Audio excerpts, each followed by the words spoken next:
अस्सलाम वालेकुम, नमस्कार, सत श्री अकाल एंड गुड इवनिंग। मैं हूँ आरज़ू काज़मी और आप देख रहे हैं पॉइंट ऑफ व्यू। हमारे साथ हैं जी साजिद तारड़ साहब। बहुत शुक्रिया सर कि आज आप आए। Thank my you so pleasure, much. Thank you also. सबसे पहले तो मैं आपका प्रोग्राम शुरू करने से पहले सबको मुबारकबाद देना चाहता हूँ। कल हुँ, भारत का बहुत बड़ा दिन है। कल सेलिब्रेशन, बल्कि फ्रांस के प्रेसिडेंट आ चुके हैं वहां पे। और यहाँ पे ये भी बताना चाहूंगा कि 3 साल जब भारत आजादी के बाद कॉन्स्टिट्यूशन को 3 साल लगे बनाने में, और उसके बाद ये जो उनका डे है, इस पे ये पहली दफा नहीं, बल्कि इस पे एक और भी बात है। एज एन अमेरिकन मैं कहूंगा, इस पे इनविटेशन जो बाइडन साहब को भी दी गई थी, जिसके बारे में बड़ी स्पेकुलेशंस हैं शायद कि वो क्यों नहीं आए, वो जो रिजर्वेशंस थी, वो जो यहाँ पे वाकया हुआ है। लेकिन मेरा ख्याल है कि उसमें इतनी तकवीत नहीं है, क्योंकि उनकी सेहत भी जो है, हमारे प्रेसिडेंट साहब जो है स्टेज से उनको पकड़ के उतारना पड़ता है, पकड़ के चढ़ाना पड़ता है। तो मेरे ख्याल में सफर बहुत था, अमेरिका से भारत जाना कोई इतना आसान भी नहीं है। लेकिन ये कि बिग डे टुमारो, मेरी तरफ से दिल्ली मुबारक। और बिल्कुल सर, बल्कि मुझे भी इंडियन एम्बेसी ने जो है अपने रिपब्लिक डे पे बुलाया है, जो 26 जनवरी जो कल मनाया जा रहा है। तो मैं आपका मैसेज वहाँ भी ज़रूर पहुँचाऊँगी। डेफिनेटली मैं समझता हूँ कि खुशी का दिन है और खुशियों में शरीक होना चाहिए। मैं तो हमेशा इस चीज़ में बिलीव करता हूँ कि दोस्तों के, अजीजों की खुशियों में लाजमी शरीक हो। गम में तो शरीक होना ही होता है, लेकिन खुशियों में भी लाजमी शरीक होना चाहिए। और 21st सेंचुरी अगला जो दौर है, वो नफरतों का दौर नहीं है आरजू, इसमें मोहब्बतों की गुंजाइश है। और मैं हमेशा ये कहता हूँ कि इतना अरसा आपने ट्राई किया है, बल्कि अगले दिन मैंने शायद आपको कहा था कि मैं जब गया था यहाँ पे लोटस टेम्पल में सेलिब्रेशन में, तो मेरा मैसेज वहां पे यही था कि हम सदियों से इकट्ठे हैं, सदियों से इकट्ठे हैं, सदियां सदियां मजीद इकट्ठे रहेंगे। हमें यह सोचना होगा कि हमने कैसे रहना है, ये एक मैसेज है। और हमने 76 साल नफरतों को दिया टाइम। अब कोशिश करें मोहब्बतों की तरफ आने की भी।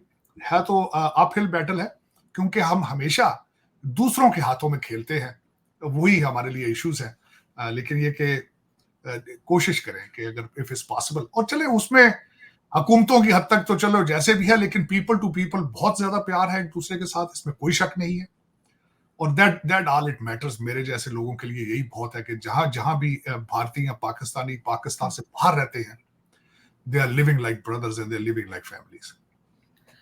बिल्कुल ऐसा ही है सर। लेकिन सर साथ-साथ अगर हुकूमतों में देखें, यानी गवर्नमेंट्स जो है वो एक दूसरे के ऊपर एलिगेशंस होती हैं, लगाते रहते हैं। इस बार पाकिस्तान की तरफ से एलिगेशंस गई हैं और उन्होंने कहा कि प्रेस कॉन्फ्रेंस जो हुई थी मिनिस्ट्री ऑफ फॉरेन अफेयर की, उस पे आप क्या कहेंगे?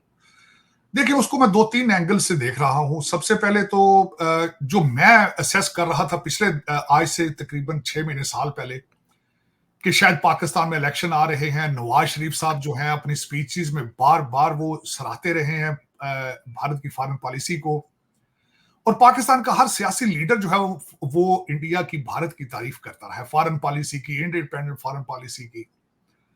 और फिर बिलखसूस अगर देखा जाए तो मोदी साहब का जो दौरा था पिछली दफा, वो नवाज शरीफ साहब के घर में था। अब वो जब लंदन से आए तो मेरे जैसे लोगों की स्पेकुलेशंस थी ऐसी। और उसके बाद पिछले जो हमारे आर्मी चीफ थे, बाजवा साहब, बाजवा डॉक्ट्राइन के हिसाब से भी यही था कि पाकिस्तान भारत के रिलेशनशिप बेहतर होने चाहिए और ज्यादातर तवज्जो हम दूसरे बॉर्डर्स पे दें जहां से दहशतगर्दी आ रही है। तो मैं ये असेस कर रहा था कि मे भी दोनों ममालिक एक तरफ एक दूसरे के साथ तेजी से आगे हुँ, फ्यूचर में आएंगे, right after the elections. Nawaz Sharif साहब और मोदी साहब तो पहले भी खैर कर चुके हैं ट्राई। लेकिन 2 वाकयात अभी रिसेंट हुए, 3 वाकयात, जिनके डार्ट्स अगर जोड़ें तो वो फिर उसमें नेगेटिव रिजल्ट निकलता है। पहला तो डार्ट ये था कि डॉक्टर जयशंकर साहब का रशिया का दौरा करना, फिर हुँ, उनका ईरान का दौरा करना। इससे एक चीज नजर आती है कि अमेरिका से रिलेशनशिप की दूरी हो रही है। फिर जिस तरह तीसरी स्पेकुलेशन है कि जो बाइडन साहब का रिपब्लिक डे पे ना जाना, ये तीसरी थी। उसके बाद और फिर उसके बाद हमारे आर्मी चीफ साहब का अमेरिका का दौरा। अगर इन डार्ट्स को जोड़ा जाए तो फिर उसमें से फिर ईरान को रिटेलिएट करना, तो उसमें नजर ये आ रहा था कि कैंप तब्दील हो रहे हैं, पोजीशनिंग तब्दील हो रही है, जगह तब्दील हो रही है। फिर उसके बाद राम मंदिर पे आप पाकिस्तान से रिटेलिएशन आना उसका। हालांकि मैंने उसकी कोशिश की थी पिछले सेगमेंट में कि हिस्टोरिकली उसको प्रूव करूं, बताऊं उसके कानूनी क्या उसके इश्यूज थे। बल्कि यहाँ पे ये भी आज मैं बताना चाहूंगा कि राम मंदिर के इफ्तिताह के ऊपर वहां पे जो वो वहां खुदाई करने वाले जो टीम के इंचार्ज थे, उनका नाम मोहम्मद है, उनको वहां पे उनको ऑनर किया गया वहां पे, क्योंकि जब टीम आई थी। और दूसरा, राम मंदिर बनाने वालों में से ज्यादातर वहां, क्योंकि उस एरिया के अंदर मुसलमानों की आबादी है, उस टीम में भी काफी लोग थे। तो जब नीचे से खुदाई करने वाले मुसलमान थे, खुदाई करके जब उन्होंने निकाला कि यहाँ पे वाकई ही राम का जन्मभूमि है और 1528 में आके बाबर साहब ने ये किया है, तो उसके बाद अगर उन लोग उस पर चेंजेस आ रही हैं तो उस पे एतराज को फिर उन्होंने मस्जिद की जगह भी साथ अकोमोडेट किया है।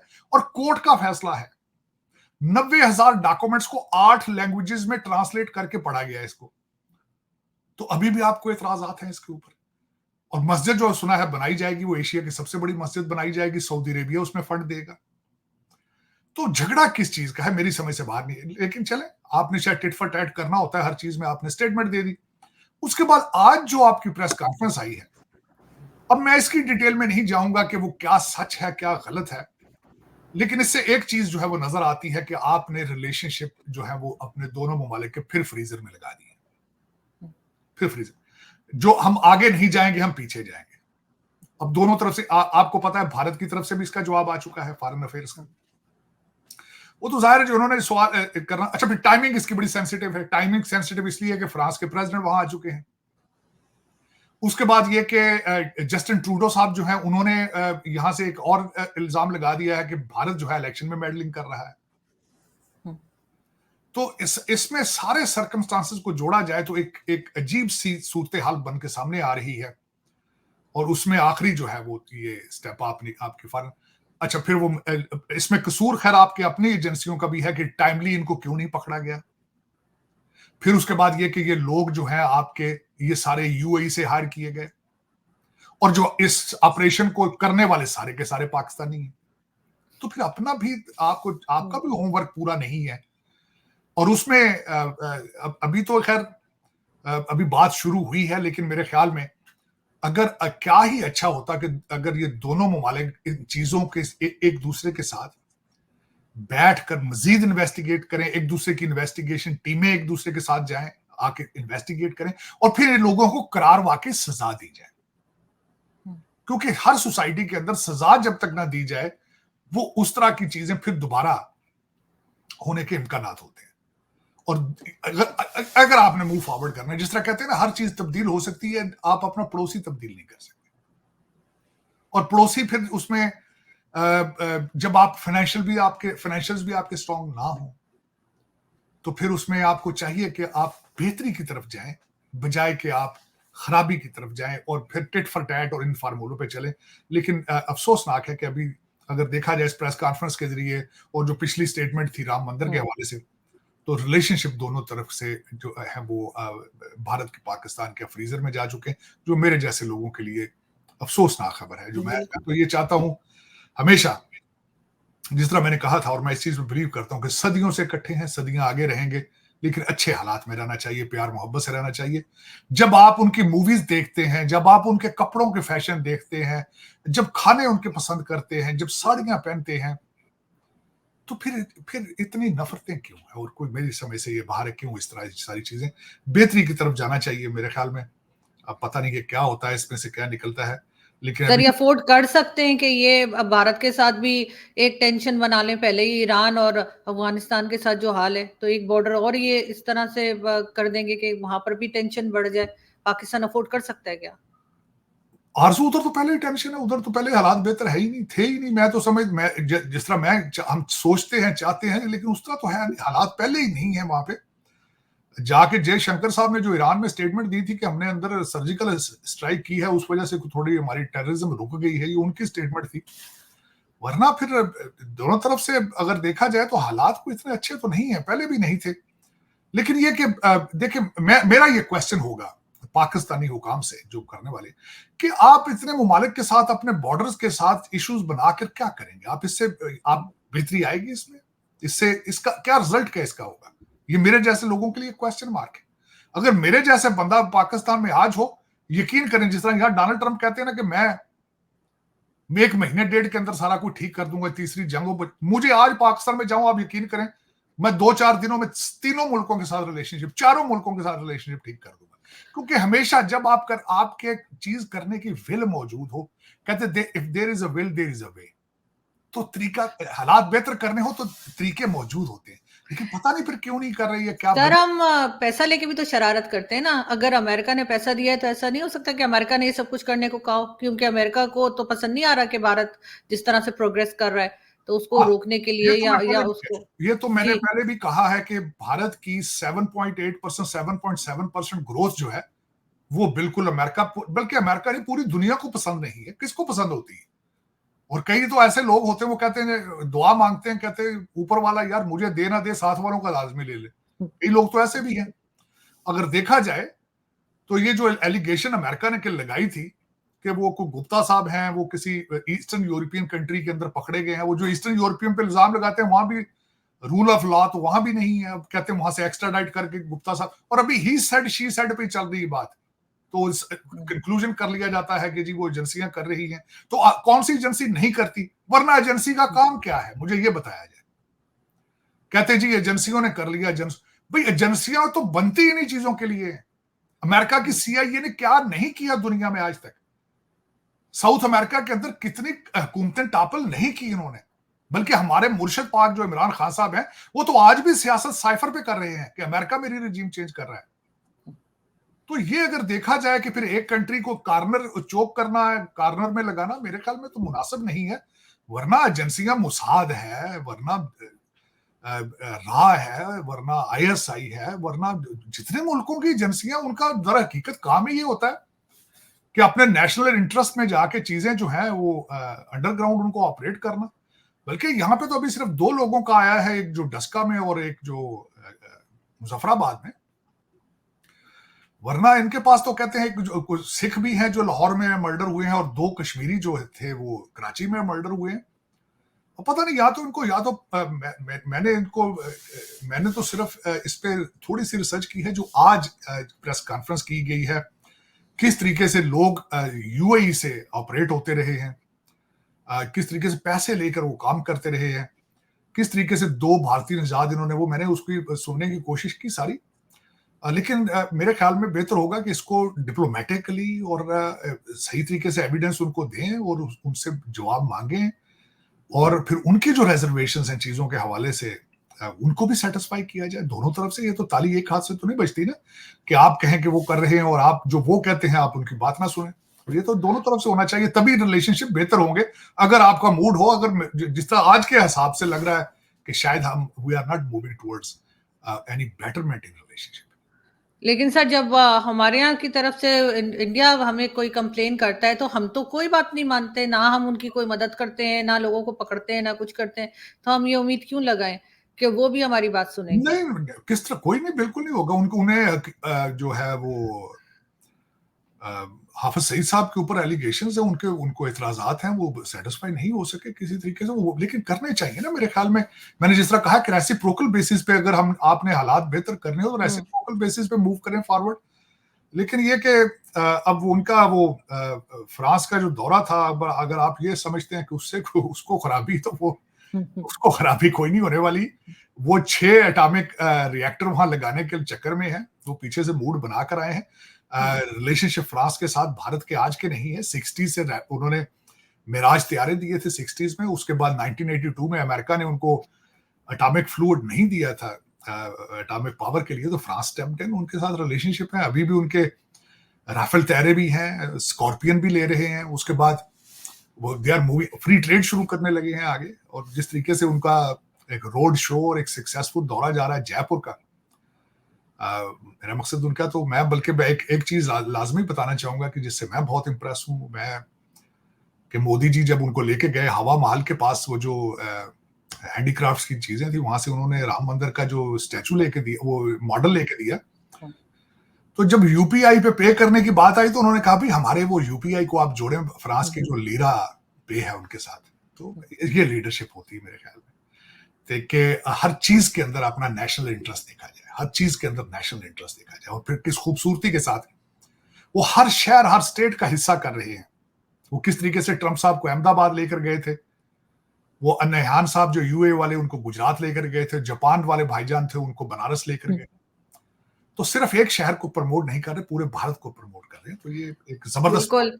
तो सर उनकी टीम बहुत अच्छी है ना। इमरान खान ने आने से पहले कहा था कि मेरे पास टीम है 200 लोगों की, लेकिन उनके पास 2 लोगों की टीम भी नहीं निकली। नहीं और थी, अब इमरान खान के नहीं गलत कह रही हैं आप।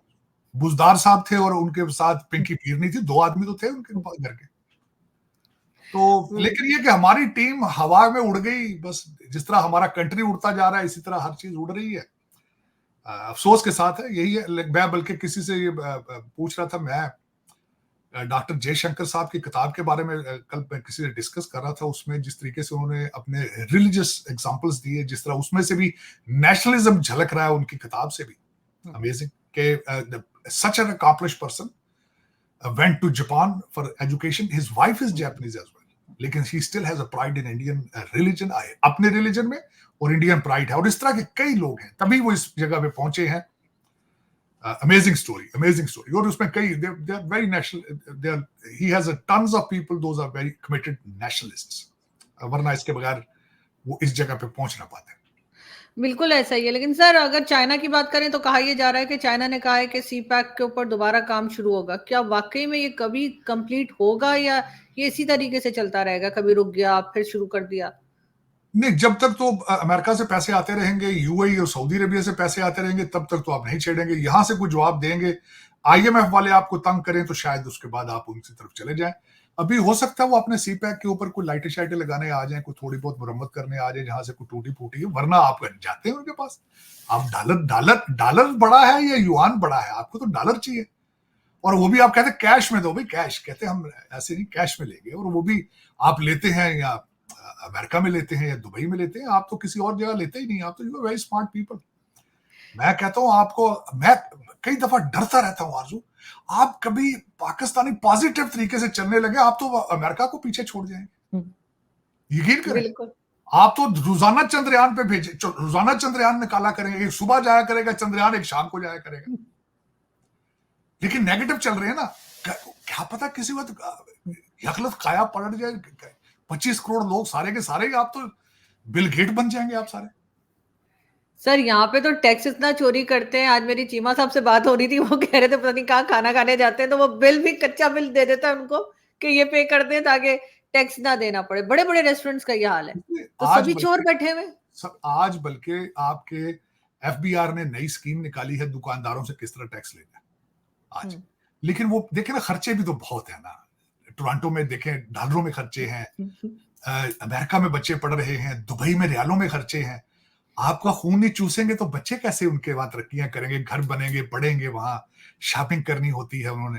तो आपको तो वो मार मार के, जिस तरह मैंने कहा ना लेबर कैंप है, आपका तो एक एक खून का हिसाब है उनके पास के, आपका कितना लीटर खून है, उनका कितना लीटर खून है। तो उस हिसाब से वो रेट बनता है ना आपका। टैक्स कौन देता है पाकिस्तान में? टैक्स देने का रवाज ही नहीं है उसकी। वो उनसे आप मुझे ये बताएं, आपके पाकिस्तान सबसे बड़ा सीक्रेट है मल्टीनेशनल फेल क्यों होती है? वजह यह है कि जब मल्टीनेशनल अमेरिकन या ब्रिटिश कंपनी को जाती है, जो उसका कंपटीशन होता है पाकिस्तानी, वो टैक्स नहीं दे रहा होता तो वो सस्ती चीजें बेच लेता है। वो मल्टीनेशनल 6 महीने के बाद वापस आ जाता है बैंकरप्ट होके। तो ये दर हकीकत आपको हर चीज का पता है, लेकिन आप चाहते नहीं है।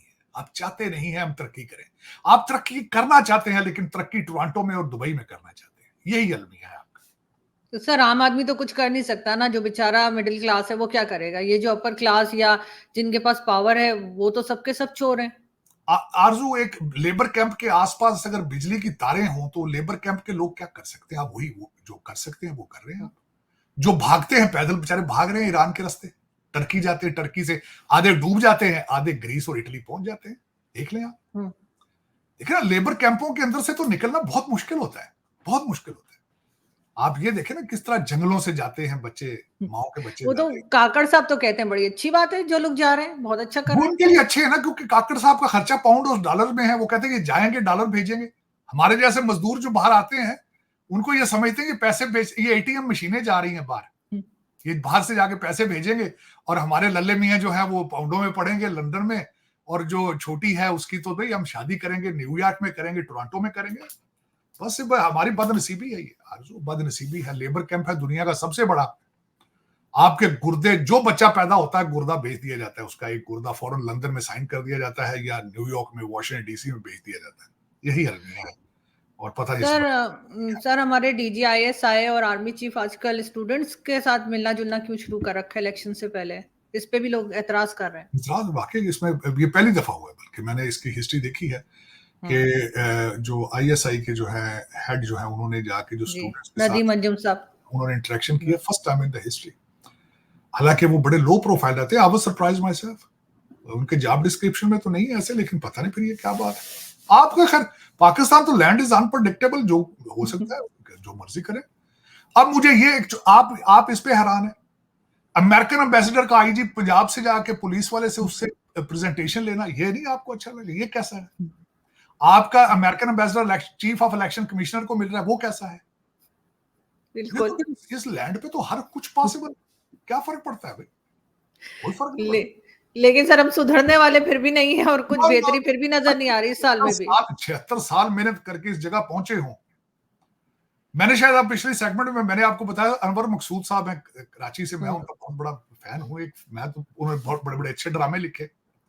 मोइन अख्तर के साथ उनका एक शो चलता था, मैं बड़ा एंजॉय करता था उसको जी। उन्होंने अपने विलाग में अंदर अगले दिन ब्लॉग में कहा, उनसे पूछा गया अगर कायदे आजम आज होते तो कहां होते? उन्होंने कहा कोट लखपत जेल में होते। फिर उनसे पूछा गया कि आप बताएं पाकिस्तान ठीक किस तरह हो सकता है? उन्होंने कहा अगर पाकिस्तान को अच्छा मौलवी और अच्छा फौजी मिल जाए तो पाकिस्तान ठीक हो सकता है। आप इन 3 चीजों से अंदाजा लगा लें। आप, ये मेरे अल्फाज नहीं है, अनवर मकसूद साहब जो कि बहुत बड़े स्कॉलर हैं पाकिस्तान, ये उनके अल्फाज हैं। और वो इज लिविंग इन पाकिस्तान। मैं तो फिर भाग कर यहां आ गया ना, मैं तो मुहाजिर हूं। मैं तो फिर चले, मुझे दूध भी खालिस मिल जाता है, दवाइयां भी खालिस मिल जाती हैं। वो तो उस चक्की में रगड़े खा रहा है भाई अनवर मकसूद। उसके अल्फाज ये है कि जब तक अच्छा मौलवी और अच्छा फौजी नहीं मिलेगा पाकिस्तान की काया नहीं बदलेगी। पता नहीं वो कब आती है। अब पता नहीं सर, ये दोनों ही चीजें जो हैं बड़ी खतरनाक हैं। सिविलियन गवर्नमेंट ही रहनी चाहिए, ना हमें मौलवी चाहिए ना हमें फौजी चाहिए। सिविलियन गवर्नमेंट किसी तरीके से काम कर जाए वही बेहतर होगा। नहीं, सिविलियन तो खैर पॉसिबल नहीं है, लेकिन इसके बारे में, इसके क्लोजिंग पे मैं ये कहते हैं ना, ये ऐसी ख्वाहिश है, कहते हैं अनोखा लाडला खिलन को मांगे चांद। ये चांद मान लिया अनवर मकसूद साहब ने, चांद मांग लिया खेलने के लिए। अब देखे कब मिलता है उनको। बिल्कुल ऐसा ही है। बहुत शुक्रिया सर कि आज आपने ज्वाइन किया। Thank you so much.